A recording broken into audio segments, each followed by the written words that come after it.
నమస్కారం. Right nine మీడియాకి స్వాగతం. హెడ్లైన్ చూద్దాం.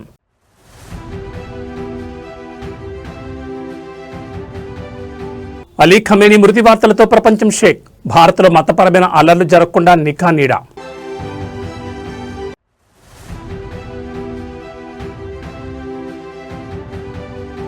ఏపీ తెలంగాణ కాంగ్రెస్ నేతలతో రాహుల్ గాంధీ సమావేశం.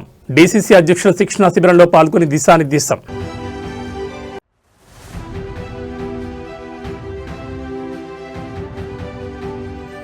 రాహుల్ గాంధీ జీతో లాక్ నౌకరీదో. రాహుల్ పర్యటన వేళ కవిత ట్వీట్.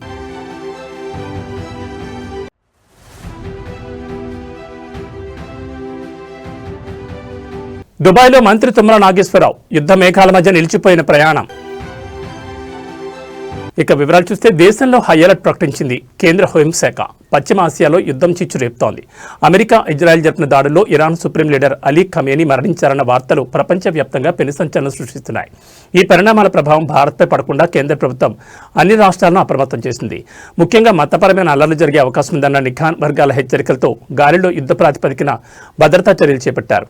ఇరాన్ అనుకూల రాడికల్ బోధకులు ప్రార్థనా స్థలాల్లో లేదా బహిరంగ సభల్లో రెచ్చగొట్టే ప్రసంగాలు చేసే అవకాశం ఉందని, అటువంటి వారిపై నిశిత నిఘా ఉంచాలని ఆదేశించింది. మతపరమైన ప్రార్థనా స్థలాలు, సున్నితమైన ప్రాంతాల్లో అదనపు బలగాలను మోహరించాలని స్పష్టం చేసింది. కేంద్ర రాష్ట్ర గూఢచార విభాగాల మధ్య సమన్వయాన్ని పెంచి ఎప్పటికప్పుడు సమాచారాన్ని పంచుకోవాలని సూచించింది. యుద్ధ వాతావరణాన్ని సాగుగా చూపి శాంతి భద్రతలకు విఘాతం కలిగించే శక్తులపై ఉక్కుపాదం మోపాలని ఆదేశించింది. పశ్చిమాసియాలో జరుగుతున్న ఈ పరిణామాలు భారత్లోని కొన్ని వర్గాలు ఆవేశాలకు దారితీయొచ్చు. భావోద్వేగాలను రెచ్చగొట్టి మతపరమైన చిచ్చు పెట్టేందుకు దేశ వ్యతిరేక శక్తులు ప్రయత్నించే ప్రమాదం ఉంది. అందుకే ప్రతి ఒక్కరూ అప్రమత్తంగా ఉండాలి. కేంద్ర హోంశాఖ వర్గాలు మరోవైపు ఇరాన్లో చిక్కుపోయిన భారతీయులను, అలాగే దుబాయ్లో చిక్కున్న మంత్రి తుమ్మల నాగేశ్వరరావు వంటి వారిని స్వదేశానికి రప్పించేందుకు విదేశీ వ్యవహారాల శాఖ ప్రయత్నాలు చేస్తోంది.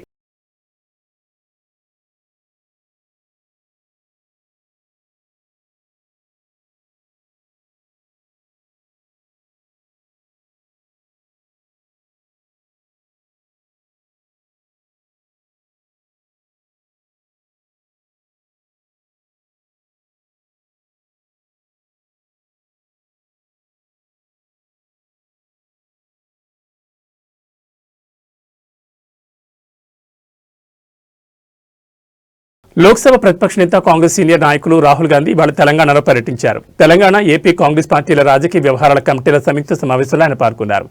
వికారాబాద్లోని ఎస్ఏపీ ఆర్ట్స్ అండ్ సైన్స్ కాలేజీలో ఈ సమావేశం జరిగింది. పార్టీ సంస్థాగత బలోపేతం, ముఖ్యంగా తెలంగాణలో జరగనున్న రాజ్యసభ ఎన్నికలపై ఈ పర్యటనలో ప్రధానంగా చర్చలు జరిగాయి. ఇవాళ ఉదయం ఏఐసీసీ ప్రధాన కార్యదర్శి కేసీ వేణుగోపాల్తో కలిసి శంషాబాద్లోని రాజీవ్ గాంధీ అంతర్జాతీయ విమానాశ్రయానికి చేరుకున్న రాహుల్ గాంధీకి సీఎం రేవంత్ రెడ్డి ఘన స్వాగతం పలికారు. అక్కడి నుంచి సీఎం రేవంత్తో కలిసి ఆయన వికారాబాద్ బయలుదేరారు. వికారాబాద్లో ఉప ముఖ్యమంత్రి మల్లు భట్టి విక్రమార్క, టీపీసీసీ అధ్యక్షుడు మహేష్ కుమార్ గౌడ్, ఏపీసీసీ అధ్యక్షురాలు వైఎస్ షర్మిల రాహుల్కు స్వాగతం పలికారు. పీఎస్సీ సమావేశం అనంతరం రాహుల్ గాంధీ అనంతగిరి హిల్స్లోని హరిత రిసార్ట్కు వెళ్లారు. అక్కడ తెలంగాణ, ఏపీకి చెందిన నూతన డీసీసీ అధ్యక్షుల కోసం ఏర్పాటు చేసిన 10 రోజుల శిక్షణ శిబిరం ముగింపు కార్యక్రమంలో పాల్గొన్నారు. క్షేత్రస్థాయిలో పార్టీని బలోపేతం చేసే లక్ష్యంతో ఈ శిబిరాన్ని నిర్వహించారు. ఈ సందర్భంగా డీసీసీ అధ్యక్షులను ఉద్దేశించి రాహుల్ ప్రసంగించి పార్టీని బలోపేతం చేయడానికి సమర్థవంతంగా పనిచేయాలని దిశానిర్దేశం చేశారు. ఈ పర్యటనలో భాగంగా తెలంగాణలో ఖాళీ అవుతున్న 2 రాజ్యసభ స్థానాల ఎన్నికలపై రాహుల్ గాంధీ రాష్ట్ర నాయకత్వంతో చర్చించారు. ఈ నెల 16న ఎన్నికలు జరగనుండగా నామినేషన్ల దాఖలకు 5 చివరి తేదీ. కాంగ్రెస్ సీనియర్ నేతలు శ్యామ్ మోహన్ అనంతుల, సీఎం సలహాదారు వేం నరేందర్ రెడ్డి, వి హనుమంతరావు, ప్రణాళికా సంఘం చైర్మన్ జి చిన్నారెడ్డి, మాజీ ఎంపీ మధు యాష్కి గౌడ్, రైతు సంక్షేమ కమిషన్ చైర్మన్ ఎం కోదండరెడ్డి తదితరులు రాజ్యసభ టికెట్లను ఆశిస్తున్నారు.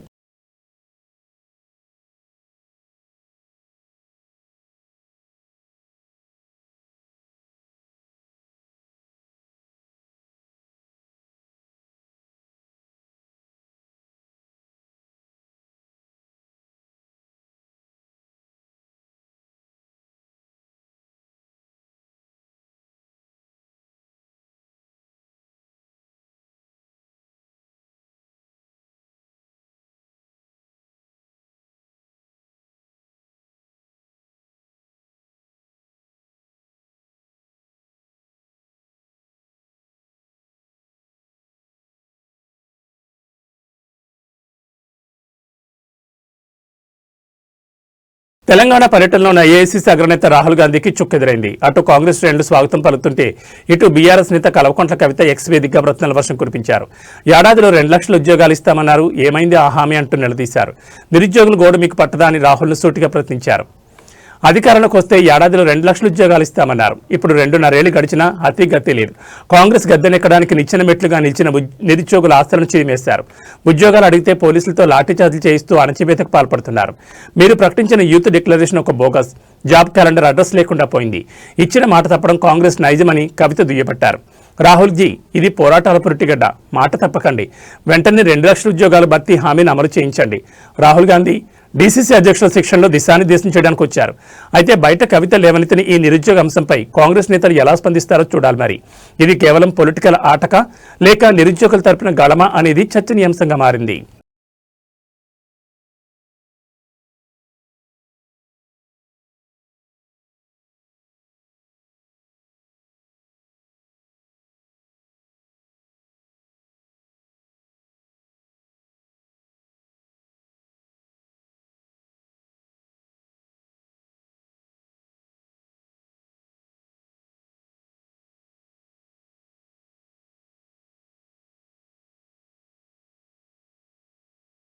మిడిల్ ఈస్ట్లో యుద్ధ మేఘాలు కమ్ముకున్నాయి. ఇజ్రాయెల్ అమెరికా దాడులకు ప్రతిగా ఇరాన్ క్షిపణితో విరుచుకుపడుతోంది. ఈ రణరంగం మధ్య తెలంగాణ వ్యవసాయ శాఖ మంత్రి తుమ్మల నాగేశ్వరరావు దుబాయ్లో చిక్కుపోయారు. తన కుటుంబ సభ్యుడి వైద్య చికిత్స కోసం వెళ్లిన మంత్రి అక్కడ యుద్ధం తీవ్రరూపం దాల్చడంతో స్వదేశానికి తిరిగి రాలేకపోతున్నారు. గత 5 రోజుల క్రితం తుమ్మల నాగేశ్వరరావు తన కుటుంబ సభ్యుల్లో ఒకరికి అకస్మాత్తుగా అనారోగ్యం కలగడంతో మెరుగైన చికిత్స కోసం దుబాయ్ వెళ్లారు. చికిత్స పూర్తయ్యాక తిరిగి రావాలని ప్లాన్ చేసుకున్న తరుణంలో ఇరాన్ ఇజ్రాయెల్ యుద్ధం ముదిరింది. అరబ్ దేశాలు తమ గగనతనాలను మూసివేయడంతో పాటు విమాన సర్వీసులను రద్దు చేశాయి. దీంతో మంత్రి ప్రయాణానికి బ్రేక్ పడింది.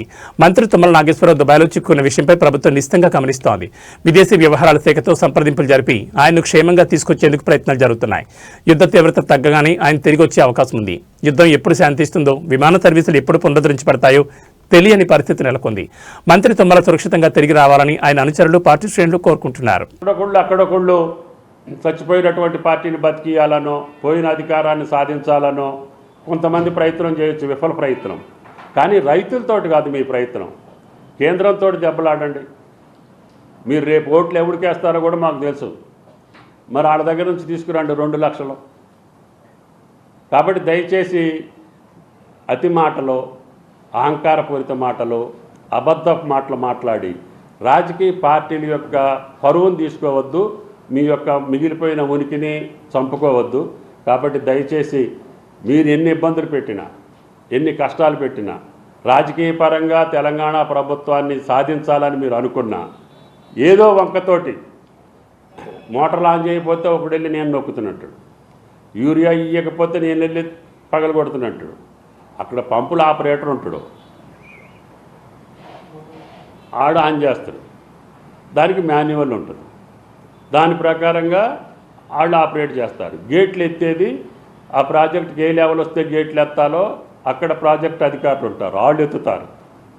కానీ ఓడిపోయిన వాళ్ళు నేను నొక్కుతా అంటే ప్రజలు అపహాస్యం చేసుకుంటున్నారు. మీ యొక్క ఆతృత ఏంటంటే 2 సంవత్సరాలకి ఇంత కంగారు పడి, ఎంత ఆతృత పడి, ఎంత ఆరాటపడి అధికారం కావాలనుకుంటే ఎండమామలను చూసి మీరు నీళ్లు అనుకొని ఉరుకులు పరుగులు తీసినట్టు ఉంటుంది. కాబట్టి ఆ 2 పార్టీలకు విజ్ఞప్తి చేస్తున్నా, ఆరాట పడితే అధికారం రాదు, లేకపోతే అబద్ధాలు ఆడితే అధికారం రాదు, లేకపోతే అనుకోని పనులు నేనే చేస్తానంటే నీకు అసలు హక్కే లేదు. మిమ్మల్ని కాదనే మీ నొక్కుడు చూసే, మీ తోపుడు చూసే, మీ పంపకం చూసే మిమ్మల్ని ఎక్కడ కూర్చోబెట్టాలో అక్కడ కూర్చోబెట్టారు కదా. ఓపిక ఉండాలి. ఆ పాత్ర ఎట్లా నిర్వహించాలో అట్లా నిర్వహించండి. అధికార పార్టీ, అధికారంలోకి వచ్చిన పార్టీకి మేమేం చేయాలో మాకు ఒక మాన్యువల్ ఉంటుంది, మాకు ఒక పద్ధతి ఉంటుంది. మేము ఏ రకంగా ఒత్తిడి చేయాలా, ఏ రకంగా సాధించుకోవాలా, అధికార పార్టీ ప్రభుత్వం యొక్క లక్ష్యం మేము నెరవేర్స్తాం. కానీ ప్రతిపక్ష పార్టీలో ఉండి మేము అధికారం మాత్రం చలాయిస్తామంటే నిన్నెవడు చలాయిస్తాడు? ప్రజలు ఏమైనా పిచ్చోళ్ళా? వాళ్ళు తెలివి కల్లోళ్ళు కాబట్టి నిన్ను ఎక్కడ పెట్టాలో అక్కడ పెడితే, నేను గేట్లు ఎత్తుతా, నేను మీటర్లు నొక్కుతా, నువ్వు యూరియా అమ్మకపోతులలోనే అబద్ధాలు చెప్పి, అసత్యాలు చెప్పి ఆ పార్టీని బాగు చేయాలనుకుంటే నీ తరం కాదు, నీ వల్ల కాదు. రైతుల్లో భారతీయ జనతా పార్టీ పేరు తెచ్చుకొని దాని ద్వారా రాజ్యాంగాలకు రావాలంటే అది అంతకంటే సాధ్యం కాదు రామచంద్రరావు గారు. కాబట్టి దయచేసి వాస్తవాన్ని ఒప్పుకో. పిచ్చి పిచ్చి మాటలో, లేకపోతే తెలియని మాటలో, రైతాంగాన్ని అయోమయం చేసే మాటలో నువ్వేదో ఇచ్చినట్టు మేమేదో దాచుకున్నట్టు. యూరియా దాచుకొని ఏం చేస్తారు రామచంద్రరావు? ఇదేమైనా పంచదార కనీసం తినటానికి? కనీసం సోయి లేకుండా ఎట్ట మాట్లాడతావు నువ్వు పొద్దాక? రైతు ముఖ్యం, రైతు బతకాల. చక్కగా వర్షాలు పడ్డాయి, ఈ కష్టం వచ్చిందండి. ఈ దేశాలలో యుద్ధం జరుగుతుంటే మేము తెచ్చుకోలేకపోయాం, చైనాలో ఇవ్వలేకపోయింది, దేశీయంగా ఉత్పత్తి చేయలేకపోయాం, మా చేతగానితనం ఒప్పుకుంటున్నాం. అయినా సరే ఉన్న కాడికి మిమ్మల్ని రక్షిస్తాం, మిమ్మల్ని ప్రొటెక్ట్ చేస్తామనే మాట మాట్లాడకుండా రోజు అబద్ధాలు ఆడితే నీ పరువే పోద్ది, నాకేం పెద్ద నష్టం లేదు. శ్రీకాకుళం జిల్లాలో అవినీతి అధికారుల భారతం పట్టేందుకు ఏసీబీ అధికారులు రంగంలో దిగారు. తాజాగా Sompeta assistant BC welfare officer గడ్డి బాలముకుందరావు లక్ష్యంగా అధికారులు భారీ సోదాలు నిర్వహించారు.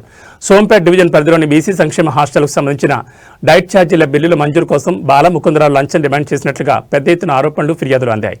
ఈ క్రమంలోనే బాలముకుందరావు నివాసంతో పాటు పలు చోట్ల ఏసీబీ అధికారులు క్షుణ్ణంగా తనిఖీలు చేపడుతున్నారు. ఈ సోదాలకు సంబంధించి మరిన్ని వివరాలు ఇంకా తెలియాల్సి ఉంది.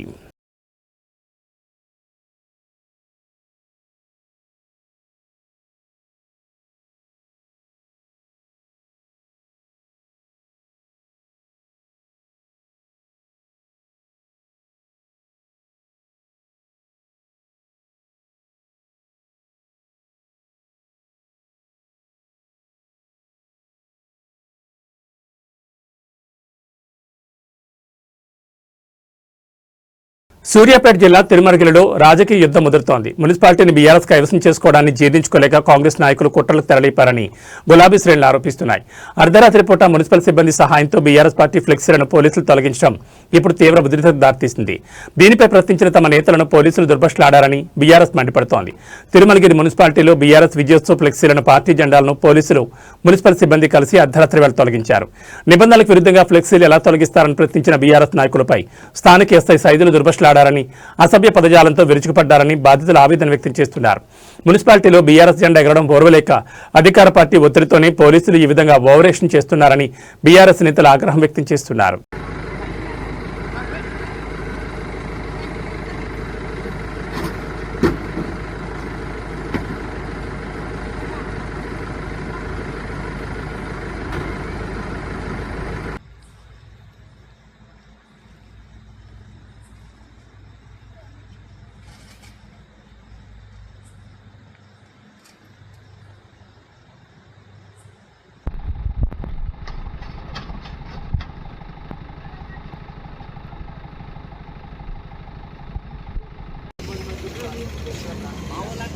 మా మున్సిపాలిటీ సిబ్బంది సార్ మామూలు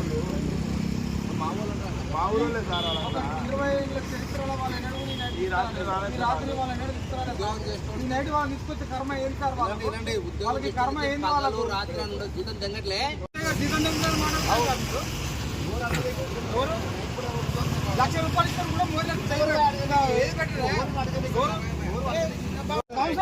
కూడా ఎవరు అడుగుతారండి? ఎవరు అడుగుతారు? నైట్ ఎందుకు పిలిచిన వాళ్ళను? ఈ నైట్ ఎందుకు పిలిచిరు? మీకు ప్లేస్ లేదంటే చెప్పండి, మేము చేస్తాము. మీకు ప్లేస్ లేదా, పెట్టుకున్న ప్లేస్ లేకుండా ఎప్పుడు చూస్తాం మేము? వాళ్ళు చూసుకోవాలి. ఈ అర్ధరాత్రి వాళ్ళు రాస్తారు, మీకు ఫోన్ చేయబట్టి వచ్చారు. మీరు ఒక్కొక్క సిబ్బందికి 5 సార్లు ఫోన్ చేసి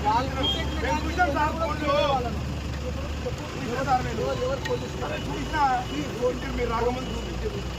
అందుకేగా ఈ రాత్రి పూట ఇవ్వాలా? ఈ రాత్రి పూట ఫ్లెక్సీలు మొత్తం మా టీఆర్ఎస్ ఫ్లెక్సీలు అన్ని ఇవ్వాలా, మా మున్సిపల్ చైర్మన్ ఫ్లెక్సీలు అన్ని ఇవ్వాలి, ఇవి కట్టాలి, అంతే కదా? అది విషయం. Right right okay. అందుకే ఇంత పెద్ద బందోబస్తులా, ఇంత భారీ బందోబస్తులా? అరే మాకు ఈ ఆడలు సిబ్బంది ఎందుకు వచ్చారో అర్థం కాదు. వ్యవస్థ పెట్టద్దు మాది ఇస్తే మరి. ఇప్పుడు ఈ తీయంగానే వేరే పార్టీ ఎట్లా పెట్టిస్తారు? రెడీగా ఉన్నాయి వాడ, ఆడ బడిగా ఉంది, బండి రెడీగా ఉంది. మరి తీయద్దు, మనం ఏదుందో మాకుండా వాళ్ళకి ప్లేస్ లేదన్నట్టు కాదు సార్. పెట్టుకోండి, ఆ మూల పెట్టుకోండి, ఇంకో మూల పెట్టుకోండి. చెప్పుర్రి ఇలా ఎంత సార్ ఇది? బాబు ఆర్గ్యుమెంట్ వద్దు, నేను రకన్న చెప్పినా నువ్వు ఆర్గ్యుమెంట్ చేస్తా మేము చేయాల్సి వస్తుంది. మాకు లోడ్ ఉంది, మాకు అన్ని ఉన్నాయి. నేను మంచితనంగా చెప్తున్నా, కొట్టావు, చట్ట ప్రకారం చేస్తావు. నేను ఒక పెద్ద మంచి చెప్పినా నువ్వు మాట్లాడని చెప్పు. నీకన్నీ పెట్టాలని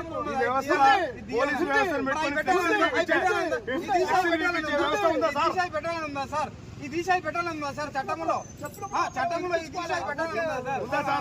వికారాబాద్ జిల్లాలో ఏఐసీసీ అగ్రనేత రాహుల్ గాంధీ పర్యటన కాకరేపుతోంది. ఒకవైపు రాజకీయ కోలాహలం కనిపిస్తుంటే మరోవైపు పోలీసుల ఆంక్షలు సామాన్య ప్రజలను ఉక్కిరిబిక్కిరి చేస్తున్నాయి. భద్రత పేరుతో పోలీసులు చేస్తున్న అత్యుత్సాహం రోగులను, విద్యార్థులను నరకయాతనకు గురిచేస్తోంది. అనంతగిరి హరిత రిసార్ట్ కు రాహుల్ గాంధీ వెళ్లే మార్గంలోనే ప్రభుత్వ ఆసుపత్రి ఉంది. అయితే భద్రతా కారణాల దృష్ట్యా ఆసుపత్రికి వెళ్లే రోగులను, అంబులెన్స్లను కూడా పోలీసులు అడ్డుకుంటున్నారు. అత్యవసర చికిత్స కోసం వచ్చేవారు గంటల తరబడి ఎండలో వేచి ఉండాల్సి వస్తోందని రోగుల బంధువులు కన్నీరు మున్నీరవుతున్నారు. ప్రాణాపాయ స్థితిలో ఉన్న వారిని కూడా ఆపడం ఏంటని పోలీసులను నిలదీస్తున్నారు. ఆటోలకి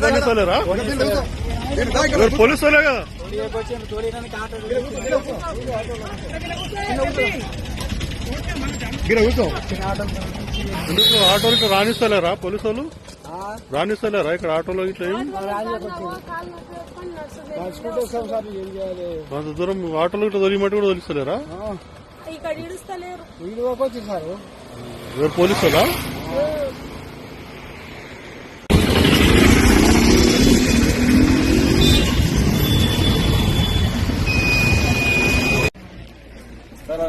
మనం పెట్టుకోలేదు సార్ బ్యాకప్ వచ్చిన వేరే విషయం.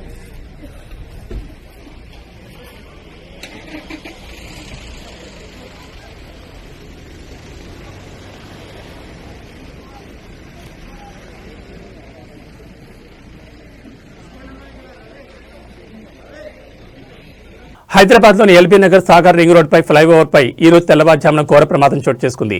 మద్యం మత్తులో ఉన్న కొందరు యువకులు మితిమీరిన వేగంతో కారు నడుపుతూ అదుపు తప్పి ముందు వెళ్తున్న డీసీఎం వ్యాన్ ఢీకొట్టారు. ఈ ధాటికి కారు ఫ్లైఓవర్ డివైడర్ను తాకడంతో నిప్పురవలు చెలరేగి కారు మొత్తం మంటలో చిక్కుకుంది. ప్రమాద తీవ్రతకు కారు ఇంజిన్ భాగంలో మంటలు వేగంగా వ్యాపించాయి. స్థానికులు వెంటనే అప్రమత్తమై అగ్నిమాపక సిబ్బందికి సమాచారం అందించారు. వారి ఘటనా స్థలానికి చేరుకుని మంటలను అదుపు చేసేలోపు కారు పూర్తిగా కాలిపోయింది. అదృష్టవశాత్తు కారులో యువకులు ప్రాణాపాయ నుంచి తప్పించుకున్నప్పటికీ తీవ్ర గాయాలు పాలయ్యారు. ఈ ఘటనతో ఫ్లైఓవర్ పై భారీగా ట్రాఫిక్ జామ్ ఏర్పడింది. మద్యం మత్తులో కారును మితిమీరిన వేగంతో నడపడమే ఈ ప్రమాదానికి ప్రధాన కారణమని ప్రాథమిక విచారణలో తేలింది. పోలీసులు కేసు నమోదు చేసుకుని దర్యాప్తు చేస్తున్నారు.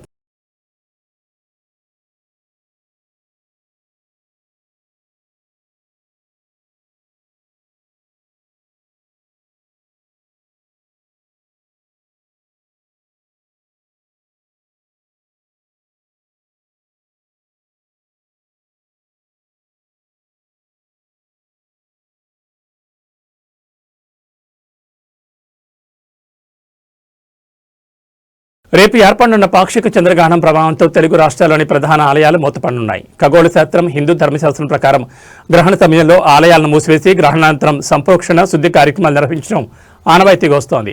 ఈ నేపథ్యంలో తిరుమల తిరుపతి దేవస్థానం సహా ప్రముఖ పుణ్యక్షేత్రాలైన శ్రీశైలం, విజయవాడ కనకదుర్గమ్మ ఆలయం, యాదగిరిగుట్ట మరియు వేములవాడ రాజన్న దేవాలయాల అధికారులు ఇప్పటికే కీలక ప్రకటనలు విడుదల చేశారు. గ్రహణం ప్రారంభానికి కొన్ని గంటల ముందే ఆలయ గర్భాలయ ద్వారాలు మూసివేస్తున్నట్లు, ఆ సమయంలో భక్తులకు దర్శనాలు సహా అన్ని రకాల కైంకర్యాలు నిలిపివేస్తున్నట్లు అధికారులు స్పష్టం చేశారు. రేపు మధ్యాహ్నం నుంచే ఈ ప్రభావం మొదలు కానుండడంతో భక్తులు తమ పర్యటనలను తదనుగుణంగా మార్చుకోవాలని ఆలయ కమిటీలు విజ్ఞప్తి చేస్తున్నాయి. తిరుమలలో గ్రహణం కారణంగా అన్నప్రసాద వితరణ, సర్వదర్శనంలో మార్పులు ఉండనున్నాయి. గ్రహణం ముగిసిన తర్వాత ఆలయాలను శుద్ధి చేసి పుణ్యాహవాసనం నిర్వహించిన అనంతరం తిరిగి భక్తులను దర్శనాలకు అనుమతించనున్నారు.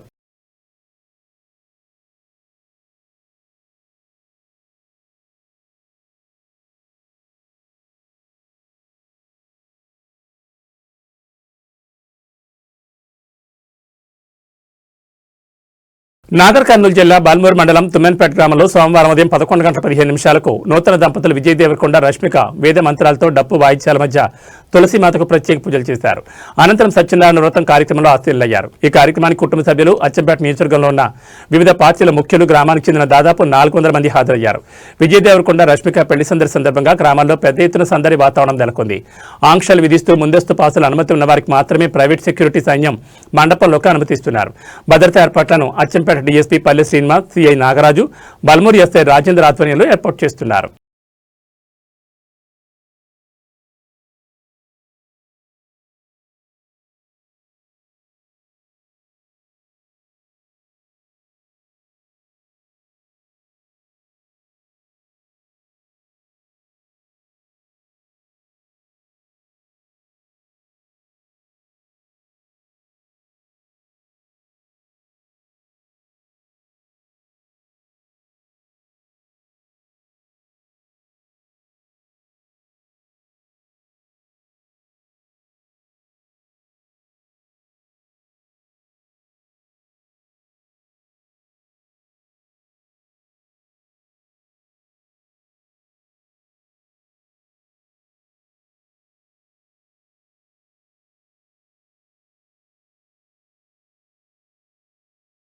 టీ20 ప్రపంచ కప్ సూపర్ 8లో భాగంగా వెస్టిండీస్ జట్టుతో జరిగిన మ్యాచ్లో భారత్ అద్భుత విజయాన్ని నమోదు చేసింది.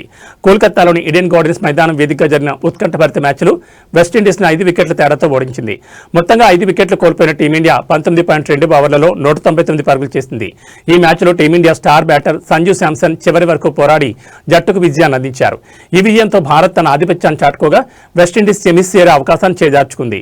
ఈ గెలుపుతో భారత్ సెమీస్కి చేరింది. భారత్ జట్టు బ్యాటర్లలో సంజు శాంసన్ 97, సూర్యకుమార్ యాదవ్ 18, తిలక్ వర్మ 27, హార్దిక్ పాండ్యా 17, శివన్ దుబై 8తో రాణించారు.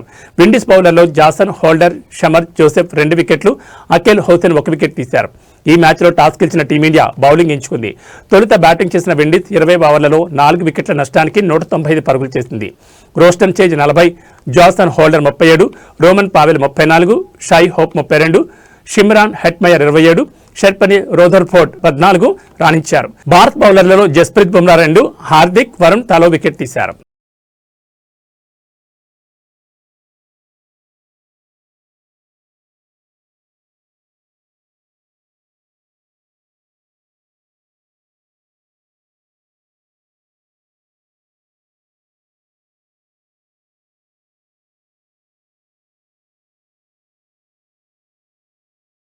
రాష్ట్రంలోని అంగన్వాడీల సంక్షేమం, వారి జీతాల పెంపు విషయంలో కూటమి ప్రభుత్వం సానుకూల దృక్పథంతో ఉందని రాష్ట్ర భవన మరియు ఇతర నిర్మాణ కార్మిక బోర్డు చైర్మన్ వలవల బాబ్జీ స్పష్టం చేశారు. సోమవారం తాడేపల్లిగూడెంలోని తన కార్యాలయంలో ఏర్పాటు చేసిన మీడియా సమావేశంలో ఆయన మాట్లాడారు. అంగన్వాడీల జీతాలు పెంచాలనే ఆలోచన ముఖ్యమంత్రి వద్ద ఉందని, గతంలో టీడీపీ అధికారంలో ఉన్న ప్రతిసారి వారి వేతనాలు పెంచిన చరిత్ర ఉందని గుర్తు చేశారు. ఈసారి కూడా పెంచితే ఆ ఘనత కూటమి ప్రభుత్వానికి దక్కుతుందన్నారు. గత ప్రభుత్వ హయాంలో అంగన్వాడీలపై లాఠీలు విరిగిన సందర్భాలున్నాయని, కానీ తమ ప్రభుత్వం వారిని ఇబ్బంది పెట్టకూడదనే తలంపుతో ఉందన్నారు. కనీసం మరుగుదొడ్లు లేని కేంద్రాల్లో టాయిలెట్లు నిర్మించి మౌలిక వసతులు కల్పించామని పేర్కొన్నారు. రాష్ట్ర ఆర్థిక పరిస్థితి ఆశాజనకంగా లేకపోయినప్పటికీ 1వ తేదీనే ఉద్యోగులకు జీతాలు ఇస్తున్నామని బాబ్జీ తెలిపారు. ఎన్నికల్లో అంగన్వాడీలు కూటమికి అందించిన మద్దతును ప్రభుత్వం మరవలేదని, సమస్యల పరిష్కారానికి ప్రభుత్వానికి కొంత సమయం ఇవ్వాలని కోరారు. చర్చల ద్వారా పరిష్కరించుకోవాల్సిన వాటిని రోడ్డుపైకి ఎక్కించి ధర్నాలు చేయొద్దని సూచించారు. రేపు అంగన్వాడీ టీచర్లు, హెల్పర్లు మొత్తం ఎవరైతే ఉన్నారో వాళ్ళు చేయనున్న ధర్నా కార్యక్రమం గురించి చర్చించడం జరుగుతుంది. ఈ ధర్నా కార్యక్రమం మీరు ఇది ఎందుకు చేయాలనేది నాకు అర్థం కావట్లేదు. ఎందుకంటే గత ప్రభుత్వంలో మీకు ఎలాంటి న్యాయం జరగకపోయినప్పటికీ అప్పుడు మేము ప్రతిపక్షంలో ఉన్న మా బాబ్జీ గారు, మేము తెలుగుదేశం నాయకులు అనేక రకాలుగా మీకు సహాయ సహకారాలు చేయడానికి మా అధిష్టానం ఒక నెరవేర్చే దిశగా ప్రయాణం చేస్తుంది. దానికి తగ్గట్టు మా ఏదైతే బాబ్జీ గారి ద్వారా మేము పైకి మన అధ్యక్షుల వారికి తెలియచేయాలని చెప్పి మేము అందరం ఒక సంకల్పం చేసాము. అదేవిధంగా మీకు మీ డిమాండ్లన్నీ కూడా ప్రభుత్వం ఆలోచనలో ఉంది. ఇదంతా కూడా మీకు వర్క్ వడ్డీని తగ్గించి మీకు ఏదైతే ఇప్పుడు జీతాలు గతంలో కంటే ఎక్కువ పెరిగాయి, ఇంకా పెంచడానికి మేము మా ప్రయత్నం చేస్తున్నాము. మీరందరూ దీన్ని గ్రహించి ఈ కార్యక్రమాన్ని విరమించుకోవాల్సిందిగా మేము మనస్ఫూర్తిగా తెలుగుదేశం పార్టీ ఆఫీస్ నందు వలవల బాబ్జీ గారి ఆధ్వర్యంలో నిర్వహిస్తున్న ఈ ప్రెస్ మీట్కి వచ్చిన ప్రత్యేక కార్యకర్తలకు ముందుగా నమస్కారం తెలియజేసుకుంటూ, ముఖ్యంగా రేపు అంగన్వాడీ టీచర్స్గా కాకుండా వాళ్ళకి 2 సార్లు కూడా జీతం పెంచింది తెలుగుదేశం గవర్నమెంటే. రాబోయే రోజుల్లో కూడా ఖచ్చితంగా వాళ్ళకి ఇచ్చిన హామీ ప్రకారం హామీలు నెరవేర్చడం జరిగింది. రాబోయే రోజుల్లో కూడా వాళ్ళకి న్యాయం జరిగేలాగే చేయడం జరుగుతుంది. అలాగే అంగన్వాడికి కావాల్సిన షెడ్లు కానీ ఇండెక్స్ స్టవ్లతో పాటు ఇవ్వడం జరిగింది. అలాగే ప్రతి అంగన్వాడీ కేంద్రంలో RO ప్లాంట్లు ఓపెన్ చేసి తాగే నీటిలో ఎటువంటి కలుషితం లేకుండా చేసిన గవర్నమెంట్ ఏదైనా ఉంటే కూటమి ప్రభుత్వం చెప్పచ్చు. వచ్చిందో హామీ ప్రకారం ఖచ్చితంగా జీతాలు పెంచడానికి మా గవర్నమెంట్ కూటమి ప్రభుత్వం నిశ్చయంగా ఉందని తెలియజేసుకుంటున్నాం. సో మీకు అందరికీ మీరు అడిగిన కోరికలు న్యాయమైన కోరికలే, కానీ గవర్నమెంట్లో డబ్బు ఉండాలి. ఖచ్చితంగా మీకు న్యాయం చేయాలి. ఏదైతే కూటమి ప్రభుత్వం మరి రాగానే ఇవన్నీ కూడా పరిగణనలోకి తీసుకుని ఈ న్యాయమైన కోరికలన్నీ కూడా చేయడం జరిగింది. దాన్ని కూడా పెంచడానికి ఏదైతే మరి ప్రభుత్వం ఫైనాన్షియల్గా అయితే ఎంత పెంచాలన్నది కూడా బేరీజ్ వేసుకుని, దానికి ఎంత ఖర్చు అవుతుంది, అది ఎలా ఆదాయ మార్గాలు కూడా చూసుకుని తప్పనిసరిగా చేయడానికి ఉన్నాయి. అయితే ప్రభుత్వం వచ్చిన తర్వాత టాయిలెట్లు లేని పరిస్థితుల్లో ఈ అంగన్వాడీ స్కూల్స్ అవి ఉంటే ఇవ్వడం జరిగింది. ఇలాగా అన్ని కార్యక్రమాల్లోనూ కూడా మిమ్మల్ని కలుపుకుని, మిమ్మల్ని ఎక్కడా కూడా ఇబ్బంది పడకోకుండా చేయాలన్న తలంపు ఈ గతంలో కూడా ఏ ప్రభుత్వాలు ఉన్నా ఆ ప్రభుత్వాలు మీకు చేయలే. కానీ తెలుగుదేశం ప్రభుత్వం అధికారంలో ఉన్నప్పుడు 2 సార్లు మీ ప్రభుత్వానికి వస్తుంది. అది కూడా ముఖ్యమంత్రి గారి ఆలోచనలో ఉంది. తప్పనిసరిగా మీకు న్యాయం చేసే దిశగా ప్రశ్నిస్తాం. ఆయనతో మరి చెప్పడం జరుగుతుంది. అయితే మీరంతా ఉండకపోవచ్చు. ఆర్థిక ద్వారా మీకు లబ్ధికి చేకూరేలా కూడా చేయడం జరుగుతూ ఉంది. ఆలోచించండి. కార్యక్రమం మంచిది కాదని మేము చెప్పడానికి ఈ ప్రెస్ మీట్ పెట్టలేదు. మీకు పలానా కార్యక్రమాలు చేశారని నా సంగతిలో పూర్తిగా చెప్పడం జరిగింది. గతంలో చాలా ఇబ్బందులు పడిన మీ పరిస్థితిని ఈవేళ అవన్నీ తొలగించడం జరిగింది. ఇంకా మరి ఆచరణలోకి తీసుకొద్దామని అనుకుంటున్నారు. తప్పనిసరిగా మీ ఆలోచన మంచిదే అయినా ప్రభుత్వానికి కూడా కొంత టైం ఇవ్వండి. తప్పనిసరిగా చేయడానికే ముందుకు వస్తారని చెప్పి తెలియజేస్తూ ఉన్నాను. ఎన్నికల్లో మీ అందరూ కూడా మాకు తోడ్పాటు ఇచ్చారు.